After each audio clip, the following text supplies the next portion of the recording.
really more, getting more and more into waste. I gotta dump jobs off on somebody to do the same. So he's learning this stuff, which is probably the best education for him, is really understanding it. Came out of A&M, we hired him right out of college. He's actually done a really great job for us. So he's gonna tell us all about the waste rules in Texas. All right. Thank you very much, Brad. All right, y'all. Welcome to the second to last one. I'm sure you're excited about that. My name is Thomas Berry. Tommy, Tom, just not Terry, please. Got that in an email one time. I'm serious, we got to draw a line somewhere. So, I'm happy today to give you guys a quick summary on the hazardous waste regulations, sort of a bird's eye view of what it is exactly that you should be doing, or that at least you should be aware of in terms of hazardous waste management at your site. All right. So what we're going to be talking about today is, obviously, why is this important? Why is any of this important? Definitions, we'll go into a few of those before we get into any deeper information, because there is a lot of jargon that goes into this, as any other professional field or any other technical field. There's a lot of terms that we need to be aware of first. Then we're going to get into generator statuses, where you can find out, based on quantities of generation of certain types of waste or hazardous waste, what you would fall under. And then we'll finish off with these steps right here, where we're talking about classifying waste, storage, disposal, and important record keeping. Now, one thing you might notice is somewhat in order of what it might look like when you, if you were, say, somebody who hasn't determined what kind of waste streams you have, somebody starting from scratch, right? So basically the second half below classifying waste here is going to look something like a timeline where I describe sort of in an example format what the process is going to look like from a bird's eye view, so it might give you an awareness level amount of knowledge for this, right? So why discuss waste management? Why discuss anything that we've been discussing today? Obviously, our primary goal is to keep the earth around us safe and the people around us safe. That is our number one goal. In all cases, as you can see here, the goal of TCQ, clean air, clean water, safe management of waste. I'm focusing on the last part of that. Secondly, going off of that, TCEQ, Texas Commission on Environmental Quality, preventing compliance violations, right, or environmental compliance violations related to hazardous waste management. This is our second and just as important reason why we are focusing on this and why we're discussing this today. All right? Question for you to think about. All right, so some definitions before we get into anything else. What is a waste stream? A waste stream can be the accumulation of all the waste that leaves. It's a term that defines the accumulation of all of the waste that leaves your facility, or it can be defined as one particular individual waste stream that you produce in one of the areas or one of the operations that you have at your site. All right. Another term to look at is solid waste. Solid waste is defined as something that's no longer going to be used for its intended purposes. Number one. Number two, will be disposed, reclaimed, or recycled. And number three is going to be hazardous, non-haz, industrial, non-industrial, and non-industrial also being municipal. It does not necessarily have to be solid. Right. Technically. So it's not a literal definition. It is solid waste can be a liquid waste as well. All right, which we'll talk about in just a moment. And so these other two, hazardous waste and non-hazard, we're going to talk about last in the definition section of this presentation. And then cradle to grave is another one that I really just wanted to make everybody aware of because of its fundamental meaning. Is the generator is responsible for the waste throughout the entire process, right? So we have the generation, the transportation, and the disposal, treatment, storage, disposal of that, whatever kind of waste that you're producing, right? So that is a three-step generic process there, and the generator is responsible for that. So say you were to drop it off at Bob's shop, and he is not an authorized, his facility is not an authorized treatment, storage, and disposal facility. You just dropped it off there. That is technically on the responsibility of the generator because you didn't ensure that you were disposing of it properly in an authorized facility. So this is something that is an important thing to mention, cradle to grave here. Now, this is a good chart. One thing that I do want to point out, very good chart. Where does it come from? The regulatory guidance document 022, which is pretty much where this entire presentation was kind of drafted from. This is the document produced by the TCEQ that outlines regulations for hazardous waste management. If you really want to deep dive into this even more so than just a 45-minute presentation, bird's eye view presentation, the regulatory guidance document 022 for TCEQ is going to be what you're looking at. It's about a 40-ish page document that describes all this in a lot more detail than I'm trying to explain today, right? But this is one of the tables that comes from that, right? You can see what kind of waste, what kind of process, and then what the waste is considered on the third column there. The only reason I box this one in is the only time that a waste stream is considered, or you can kind of group waste streams, is when you have a similar waste, a similar process, similar waste and a similar process. That's the only time you can group a waste stream and in turn group group all those waste streams into one waste determination, which we'll talk about in just a moment. All right. In any other case, you see different wastes, similar process, still is a different waste stream. Similar waste, different process, different waste stream. So there's these things that we need to consider before we go ahead and make those waste determinations in one of the first steps of generation of your waste and getting into compliance for the documents you need to have in place for that. All right? All right, so some more definitions here beyond solid waste, right? So we know what solid waste is. Now defining the difference between industrial and non-industrial. Industrial coming from operations, directly from operations that take place at your site. All right, and then non-industrial or municipal municipal waste comes from places like schools, hospitals, churches, dry cleaners, and so on. All right, pretty standard definition there, but we definitely want to get that out of the way so we're all aware of that. All right, so now on one side of the spectrum we have non-hazardous waste, on the other side we have hazardous waste. So we're going to talk about non-hazardous waste first. These are the three classes of non-hazardous waste here in Texas. All right, so class 1, non-hazardous waste, is a very common one for a lot of our clients, the ones that we deal with. But of course, that is only if they don't fall under the specific criteria of hazardous, right? So something that's potentially threatening to human health and the environment, would be considered class 1. Some more specifics on that. You have greater than 50 parts per million PCBs, greater than 1,500 parts per million TPHs, and then, or if it's a regulated asbestos-containing material, all right? And then some other criteria here on the side, in between a flash point of 140 and 150 degrees Fahrenheit, and then if it's mixed with an equivalent amount of water, if it's a solid or semi-solid, it's mixed with an equivalent amount of water, and the pH of that solution is below 2 or above 12.5. That is what's also going to make it a class 1. All right. All right. So not focusing too much on class 2 and 3. You don't really see those very often. Excuse me. So we'll talk about those kind of in one slide here. All right. So class 2 industrial waste, empty containers less than 5 gallons, empty containers greater than 5 gallons that are RCRA empty. Anybody know what that is off the top of your head? What does RCRA empty mean? No one? 1 inch. Right, there we go. Less than 1 inch of residue. And you try to clean it out, and you've done all you can, and there's less than 1 inch of residue in it. That's what's considered RCRA empty drums.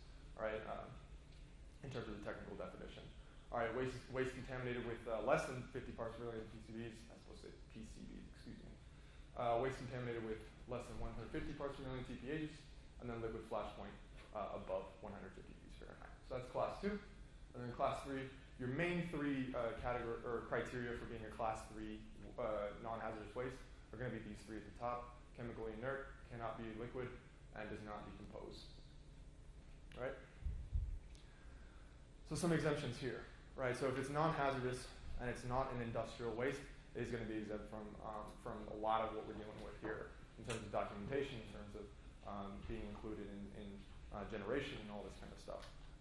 Exempt from a lot of that. Specifically, 30 TAC, Administrative Code 335.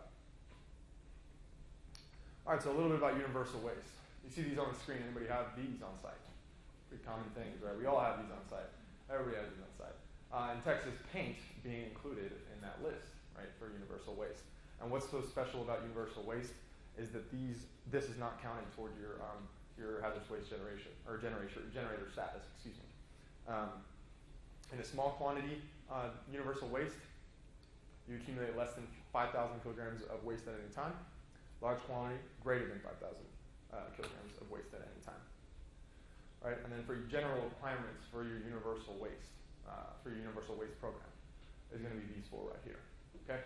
Safe handling procedures, labeling, very, very specific about that, similar to what the labeling you would have on any other hazardous waste drum, right?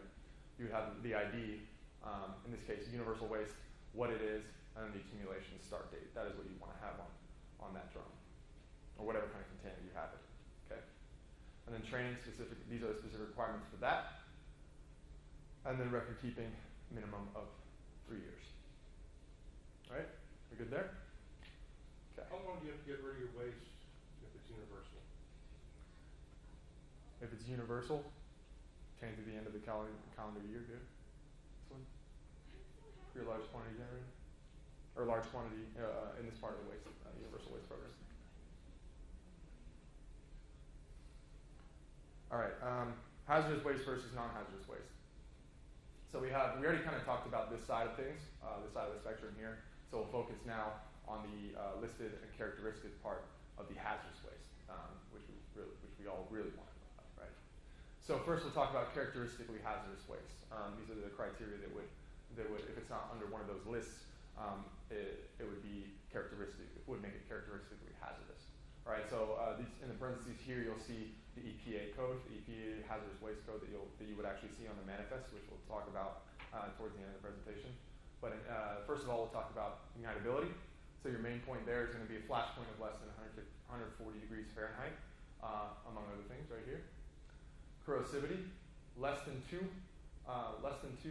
pH or greater than 12.5 pH. That's going to make it characteristically corrosive. Number 3 there, down at the bottom, a normally unstable under STP conditions, standard temperature and pressure. If it's a normally unstable, that would make it that would give it this EPA code and make it characteristically hazardous. And then here we see D004 through D043. That's finally, or the only one here that has a range to it.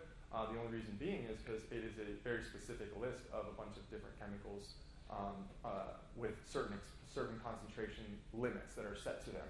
Where if you were to exceed those limits in whatever your waste is, then you would actually fall under toxic or characteristically hazard under the toxicity part of it. All right, with this toxicity characteristic leaching procedure or TCLIP procedures or TCLIP test, you would determine which one of if any of these fall, if you know if any of these chemicals fall in your waste or in your waste, then you would, with that TCLIP, you would find out if the concentrations exceeded those limits. And if it did, then it would make it characteristically hazardous under toxicity. All right? And this is also, by the way, in that RG22 document that I mentioned before. Most of these tables and graphics that I bring up from this document-looking page here, they're all going to come from RG22 for the most part. All right? So listed waste.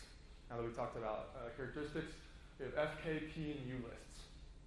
All right, very, very specific. So up at the top here, F list, non-specific sources. If it's a type of waste that can come from a variety of different industries, it's non-specific, right? It's not specific to a particular industry. So that's an F list. Very, very common. Here's a couple of the common ones. And then on the other side, you have industry-specific sources, waste that would only come from certain places. These are actually not common things under the list, but common industries where they would be industry-specific, right? So that's the K list right there. P and U lists typically refer to discarded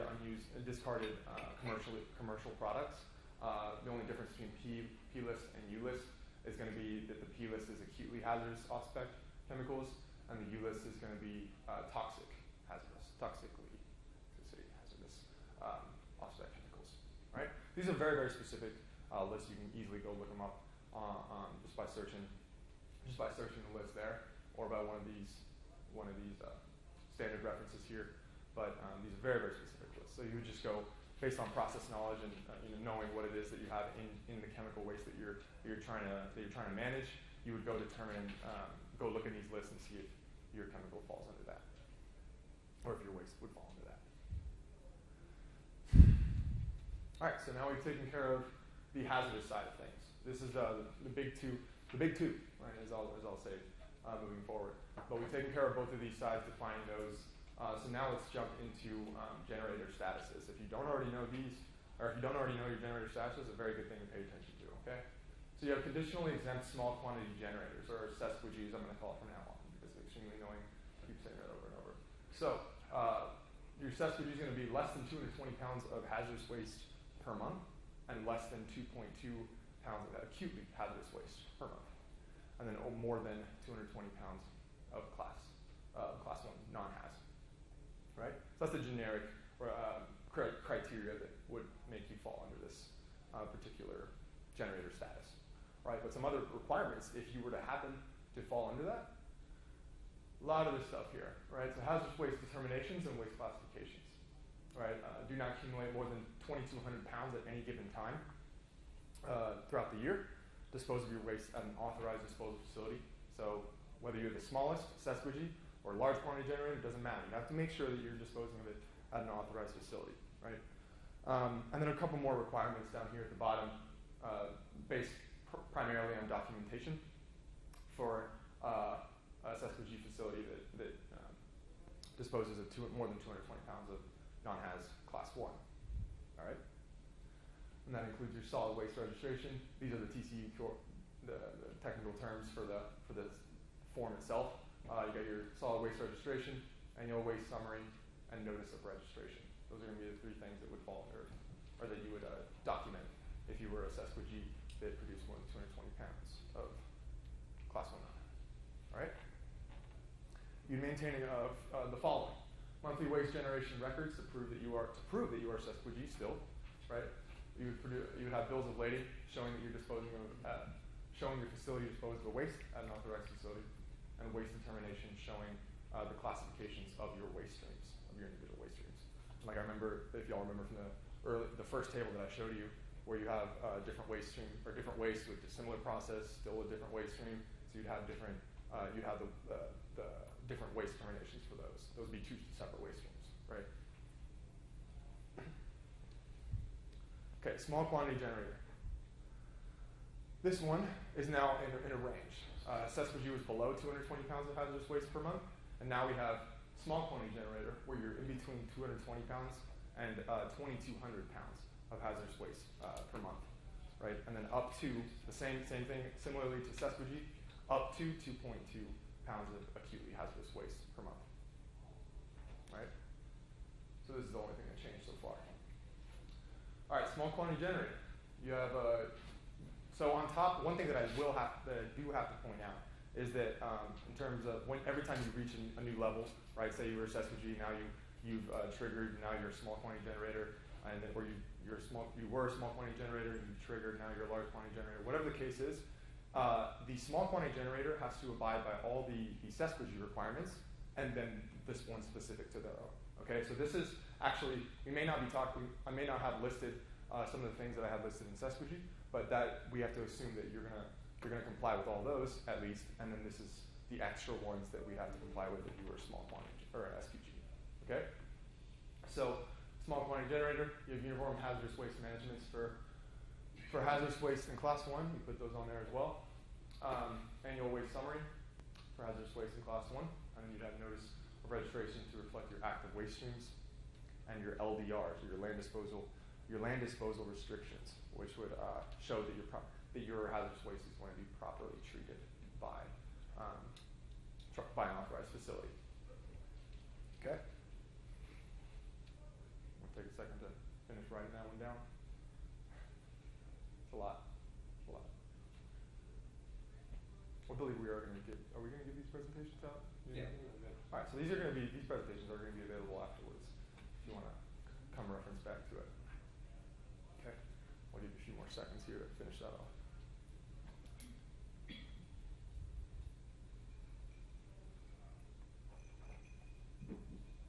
All right, so let's finish off with, in terms of generator statuses, our third one, our largest one, large quantity generators.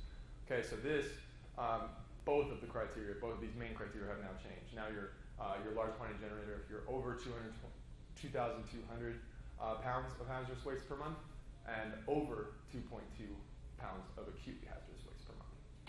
Okay, so now both of those have switched. Right, so on top of everything else, on top of all the things that we've talked about so far, now you have, for a large quantity generator, you have a written contingency plan, personnel training records formally documented, with all of these being noted along in the process here. You have your accumulation start date on all hazardous waste containers and tanks, just like the rest of them, actually. And then assure waste is shipped off site within 90 days of accumulation. And it is slightly different for small quantity. I don't think that was listed on the other one, but I'll show you just in a second. What that looks like. All in a summary format, so it'll be a lot easier. All right, and then the last one here is kind of a side note, where if you're dealing with hazardous waste in tanks, you would abide by these subparts here. Okay. So we went through a list of a lot of different requirements, but here's the kind of the quick version of that, quick summary. The main things that would trigger, that if you exceeded, would trigger you becoming, sesquig small or large quantity generator. This is a good thing to take note of. One thing that I didn't mention in small quantity generator is actually the 180-day requirement. Right? You can only have that on site for 180 days, unless you're shipping more than 200 miles away, in which case you can store on site for 270 days. Okay? Any questions there? And this is the amount of hazardous waste that you can have on site at any given time. The max amount. Can you go back up? I'm confused with that first row there where it says up to 220 pounds. And their amount says 2,200 pounds. So this is a sesquig. For hazardous waste, you generate per month 220 up to 220 pounds per month. Right, and then What's the amount called? The 30. Oh, this one. I'm sorry. This I should have elaborated there. But this amount is how much the total amount you can have on site at any time. So 220 a month, and then up to 2,200 cumulative. Cumulative. Yes, one's generation, one's accumulation. Right. Okay. Right. So that's my understanding. Thanks for that. All right. Like I mentioned before, we have that cradle to grave requirement. I want to kind of remind you about that. There's liability on the generator to ensure that waste is being taken care of properly, disposed of at an authorized facility. So this is that process that I was talking about before, kind of a generic 3-step process here, whether you're disposing of it, treating of it, or recycling it. Okay, so now jumping into like an example a hypothetical situation where somebody has not done anything, right? And we want to, from the very beginning, say that this was you.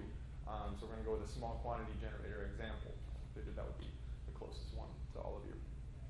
So I kind of broke it down into these 5 steps to give you like a bird's eye view, to just at the very least make you aware of what's going on in terms of hazardous waste management and the things that you should be aware of at the very least.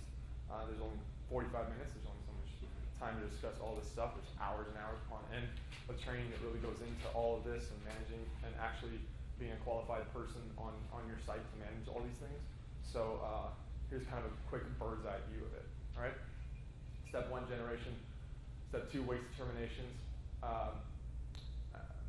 And part of that is your waste handling procedures, right? How you handle your procedures. And then TCEQ notification, which comes in the form of that particular form or using steers. Which I don't know if anybody raised their hand for that earlier. Anybody using steers? Oh, okay. I was looking forward. I didn't see it. Okay. So storage and labeling is one of the parts that we haven't talked about, but we'll certainly cover a lot of the requirements about that in just a moment. And then disposal being the last part, where we kind of dive a little bit into what a manifest looks like and how you should be filling out a manifest, okay, for your hazardous waste. All right, so say we have an aqueous acid waste, and it comes from whatever procedure or whatever operation you have on site. Okay, say that we know that it's a solid waste, right? We know that it's an industrial waste because it comes directly from one of your processes. We know that it's not listed. We looked it up, right? Or from process knowledge, we say that we know that it's not listed under any of the lists that would make it hazardous. We know that the flash point is above 200 degrees Fahrenheit. We did T-clip we did a T-clip test for contaminants that were in it, or there weren't any of those contaminants in it. Either way, it was above levels, or we were okay there. And the pH is a very acidic, very, very acidic solution. Okay, 1.9. This is our exam. All right, so we know it's very corrosive. And now, and then we know that we produce 230 pounds per month. Okay, so here, side note that we definitely have to focus on, that we haven't talked about at all in the presentation so far, but I'm sure you have questions about, TCEQ specific. Okay, so the second step where we have waste determinations, part of that is to find out what kind of Texas state waste code you would have. This comes in an 8-digit format, where number one, we have a 4-digit sequence number. This is usually assigned by the generator, so there's not a lot of pressure here on research and all this kind of stuff. It's just kind of keeping track of your waste. So 000, 4 zeros, right? 0001, 0002, whatever it is, right? This is assigned by the generator. Form code number 2, which would be found under one of the 10 major categories found in Appendix G, which, like I said before, is regulatory RG22, regulatory guidance document. From TCEQ actually does have this Appendix G in it, where you would find this form code specific to your waste.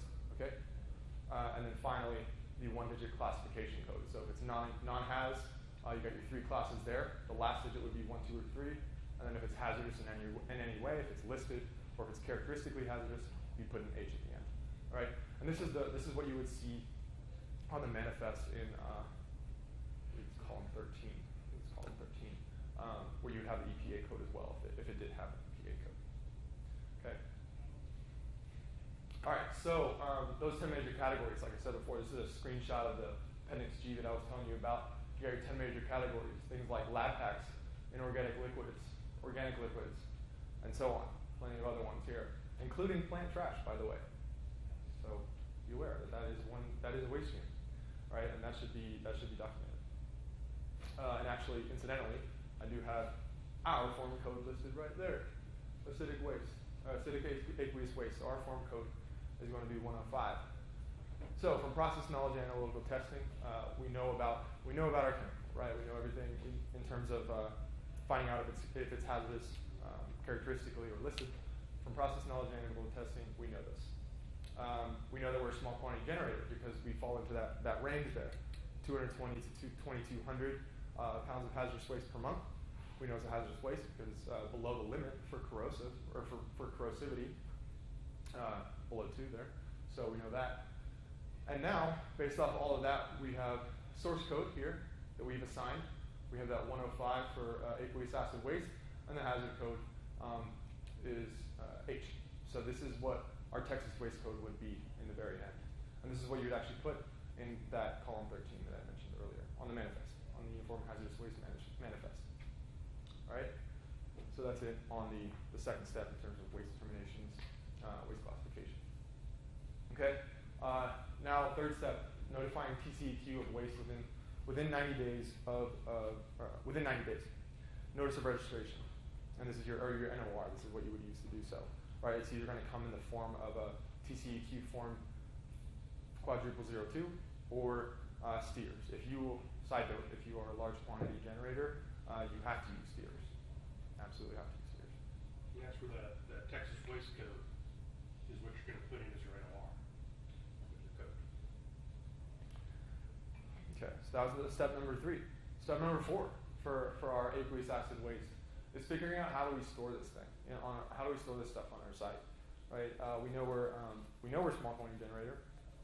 Falling under that, we have obviously the proper container type and conditions. We have a polydrum for this, right? Labeling the ID of the chemical and accumulation start date, except unlike universal waste, you wouldn't say universal waste, you'd say hazardous waste, but it's very similar. Hazardous waste, accumulation start date, and ideally the ID of the chemical that's in there, right? No more than 13,200 pounds at any one time, and no more than 180 days on site, as I mentioned before in that summary table. Yes, sir. I have a question. What about solvent rags, things like that? So the solvent wipe rule was something that I believe somebody had mentioned earlier. Or what about rags that contain some of this? Maybe they're stains, oil-based stains, things like that? Are you mean in terms of storage, or like does it? As a waste product. I mean, Like for instance, we do generate some of that sometimes, when they're contained in barrels or sealed, Yeah. and they're picked up, we have a company that comes and picks them up for us. As far as labeling that goes, does it follow the same rules as this? We have to label it flammable liquid? You would want to have it. Have you? Do you know about those those little red containers that are flammable? This is don't more really of a resist- volume than what will fit in a little red can. So you're looking at solvent contaminated rags. So it Solvent, depends on, yeah, rags and wipes. yeah, oil so based. it depends on how you're managing those. Are you sending them out for cleaning or No, they're you're just going out for disposal? Yes. Yeah, the solvent contaminated rule, which is nice because it doesn't count toward your generator status.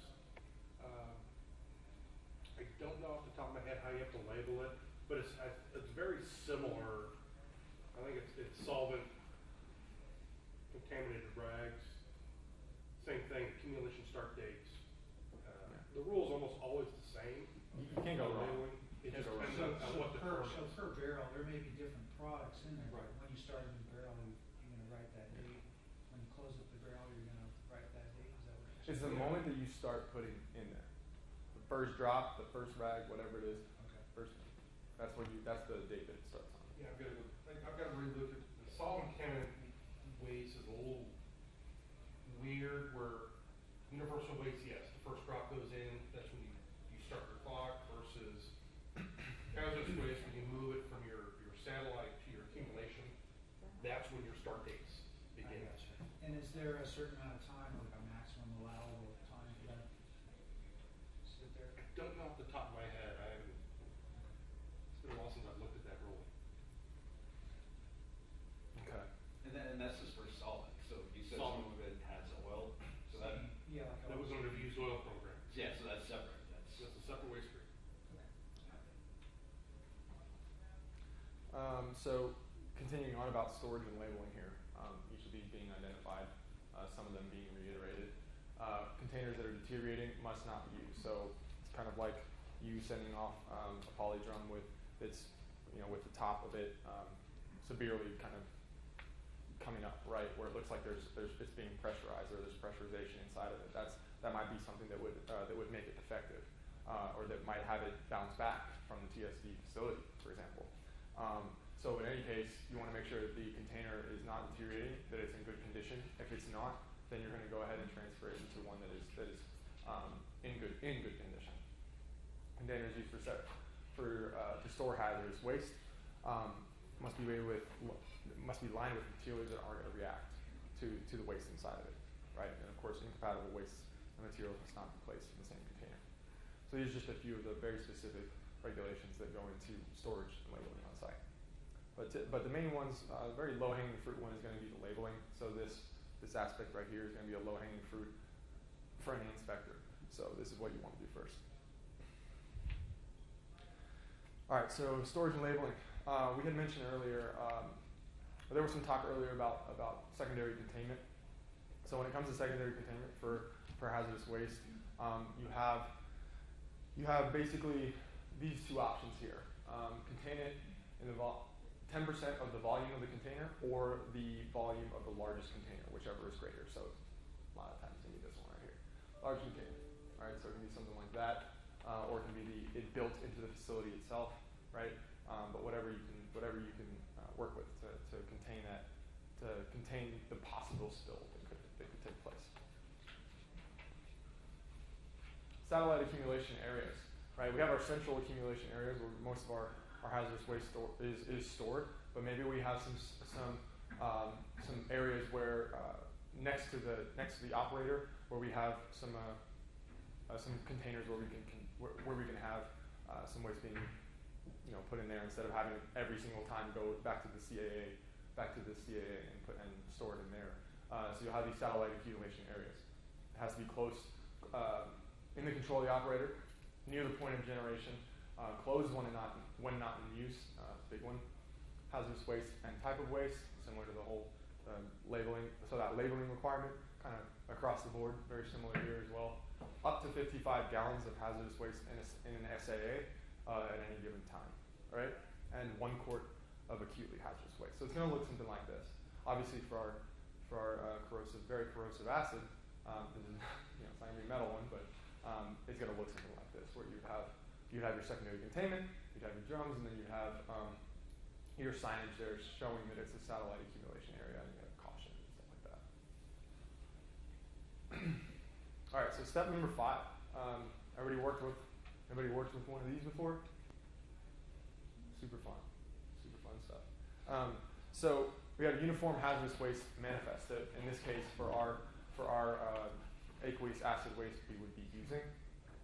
You got at the top there your generator EPA ID, your emergency response phone number, manifest tracking number, which is actually going to be on there in the first place. Once you first get it, you don't have to worry about that. Generator information, so that's you.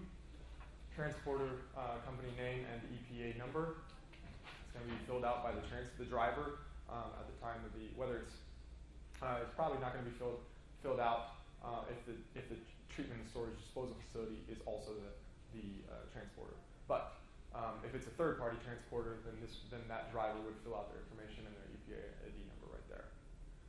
Thirdly, you got your TSDF facility name and address right there, and then TSDF facility EPA ID number. So that's your cradle to grave process right there. Now, the meat of it all comes down to the US DOT description, or your proper shipping name.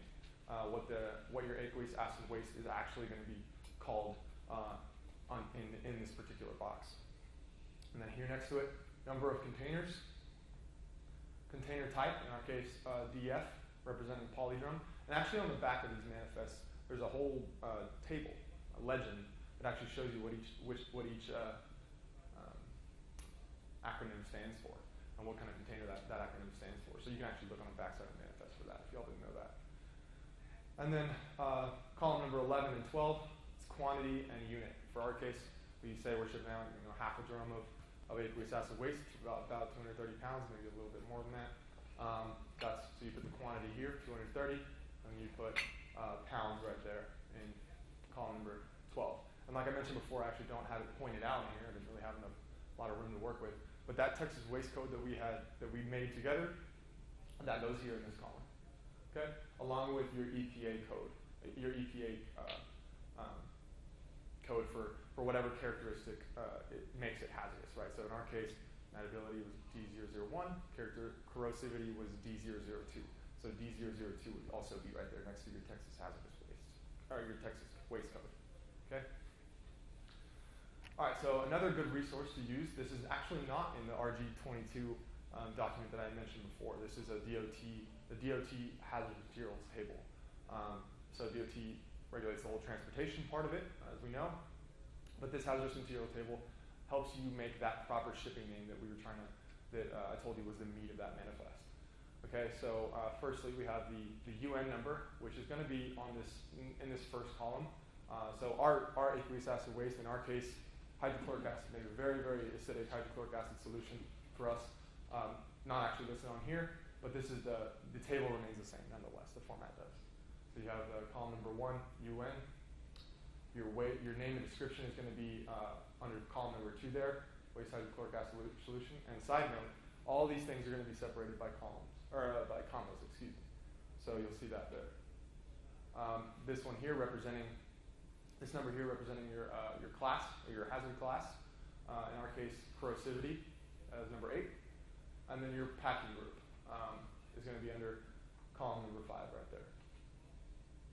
All right, and that would be our proper shipping name, and the hazardous materials, the DOT hazardous materials table helped us figure that out, and that is what you put under that column. Okay.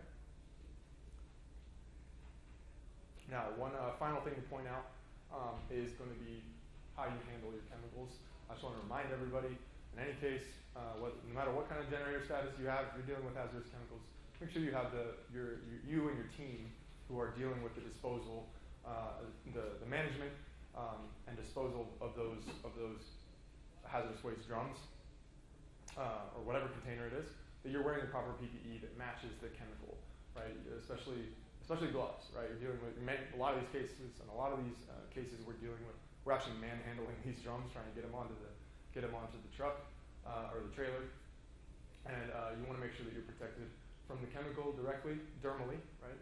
And then I do see one gentleman over here with steel toes. I presume those are steel toes.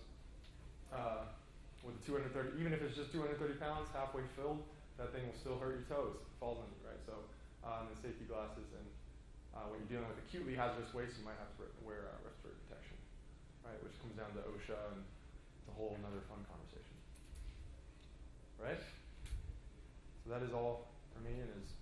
A lot more goes into that, but we only have so much time in the world, right? All right. Anybody have any questions about that? When it comes to PPE selection, where can we go to find any recommendations for safe handling of chemicals? Well, there's everybody know about your safety data sheets. Everybody should have a binder of safety data sheets, whether you have them digitally or printed. As long as you have them available to employees, that's the OSHA requirement there. But that is usually where you're going to see handling procedures. Typically on the first 2 to 3 pages, you'll see safe handling procedures for that. And another resource that you can actually do is the ANSEL guide, which I think it's on the 8th or 9th edition right now, but it gives you a table that matches the type of chemical that you're using to what kind of gloves you should be using to protect yourself based on permeation rates of that chemical through the glove. So that's another resource that you can use for safe handling as well. But typically, you should get a good idea from the safety data sheets. I have a question. There you said personal training records for a large quantity generator, for any individuals that are dealing with the waste. Yes, sir. Is that only for large quantity, or do small quantity guys also have to have? Because when I had TCQ show up, and of course I called TCQ, and they said no, that's only for large quantity. But of course, when the inspector showed up, he said no, you have to have all that. So which one? There are Well, training we're talking about requirements. the retro training. Yeah, for small quantity, there is some training requirements to, as far as what their duties are. Large quantity has really stringent, defined requirements, and that's where the difference is. So yeah, you gotta have people who sort of understand what you're dealing with. Absolutely. Versus a sesquigi doesn't have a lot of that training requirement, because you're dealing with such small quantities. But you still need to, even if you're a small, large quantity universal waste generator. There is some training requirements that go in there, so that's probably what he was talking about is, He didn't know. you can't have any training at all, that's probably not good. Yeah. Just much more stringent on the large quantity side. He didn't know. Much more. Probably a direct question you would get. Where are your training records if you're large? There's 3 of them, and none of them knew what the answer was. Well, if you have any more questions, then you can certainly ask us questions afterwards one-on-one. If you don't have any right now that you can think of, but thank you very much. Thank you all for staying this long. We got one more. Actually, to answer your question about the solid wipe, it's 180 days from once the first one goes into the container. So they treat it very similar to the universal waste rolls. There's the first one that goes in, and then you start your clock, versus hazardous waste, where once it goes to the accumulation area, that will start the 90 and 100 day clock. So those two rules can confuse people. As far as universal waste, solid waste, used oil, and then hazardous waste. Have some unique timing requirements in there. Okay.